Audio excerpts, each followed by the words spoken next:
Alright, here we are, August 18th, 2015. This is an Audi A4 B6 1.8 turbo. We are removing the evaporator. Now, once you have the glove box out, which you can see on my left there, I'm removing the blower fan next, which is a pain in the ass because there's a bolt in the back. It's a 6mm, and there's a pad underneath the carpet that I cut to get to. You need really a small ratchet to get to it. No extensions, nothing, and you probably are going to end up cutting the carpet or cutting the pad also. I didn't cut the carpet, I cut the pad. But you can see the evaporator right here. There's two lines right next to that blue cable, that blue power cable for the subwoofers, which the owner of this car, when they were installing the subwoofer, accidentally put a hole through his evaporator, causing it to leak all the refrigerant into the car. It's an expensive mistake.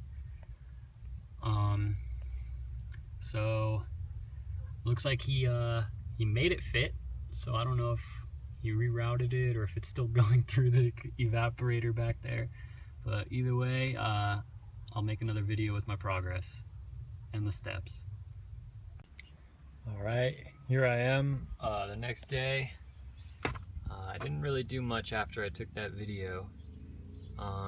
You can see I disconnected a couple more of the actuators for the vents, but then we come over here and I removed the ashtray, the climate control, the radio, the trim that goes over that.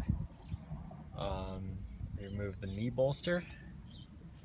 Also removed the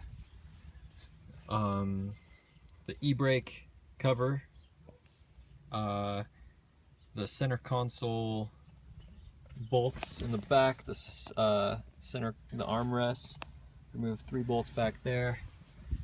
I have a couple more bolts to take out under here, and then I'm going to try to remove the center console, which will make getting to everything climate related a lot easier. Hopefully I don't have to remove the dashboard, the whole top, which I'm going to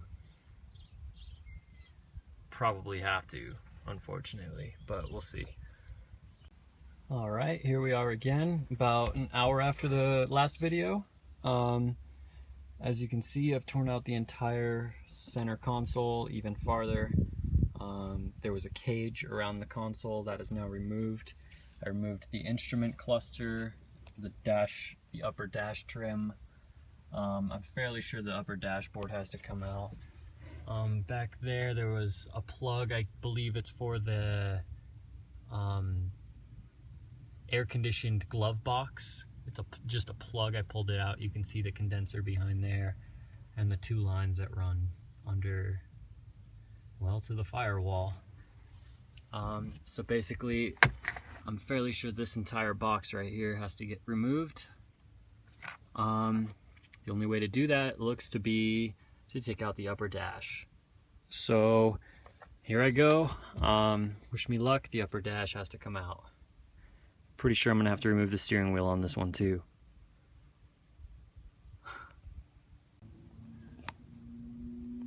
Here we are again, next day. I've removed the upper dashboard. I had some trouble popping off the center. So there's 2 wires that connect, one to the center speaker and one to, I believe it's a light detector for the HVAC. I tried to pry off the trim with a screwdriver and I ended up breaking the trim. So I'm gonna have to go to an auto dismantler to go pick up one of those. As you can see, there is a bar that goes all the way across the chassis. So I guess this car basically has 3 supports. The firewall, the front, like the battery tray, and also this bar. So you don't really need a strut tower brace.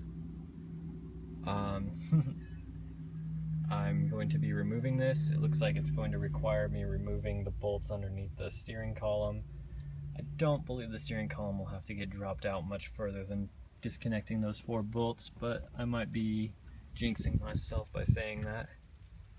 So yeah, here we are. There's my pile of bolts and tools, and I have 3 bags of parts inside the house now. But continuing, and I'll make another video in maybe an hour. Alright, so here we are, back on reassembly. This is about 2 or 3 hours after the last video. I got the evaporator back in. It's inside that big box. I took a couple pictures. I'll probably put them up in the video.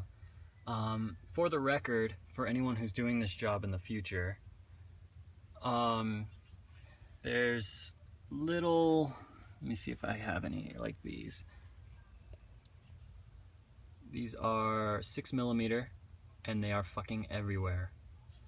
They are fucking all over this black HVAC box with the fan and everything. What I learned by doing this is that the only 2 pieces that have to come off of the black box are right there.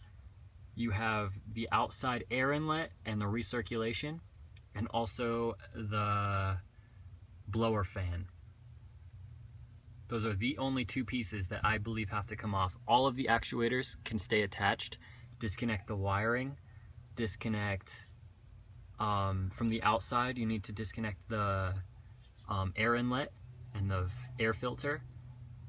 And once you get this dashboard far enough apart, the entire HVAC box can be removed. Oh, also the heater core and the evaporator, obviously the AC has to be drained before you do this. Now, I wish somebody would have told me that. There were no guides on this when I did it, and I don't have a Bentley manual, so I just went ahead and jumped right into it. I'm almost back to having a fully assembled car. All I have to do is, a couple more things. If I had a vacuum pump right now, I would vacuum test the system, because this would really suck if I did all of this and then it still leaked. So wish me the best. I'm pretty sure I did a good job, though. I don't think there's anything that's going to leak. Yeah, I'll take one more video with anything else I find out. Yeah. Alright, it's getting a little late. I'm so far, but I think I'm just gonna call it a night. Installation seems to be easier than removal. Just think that after you get the box out, or the HVAC box out, it's all downhill from there. It's the hardest part. After that, it's easy.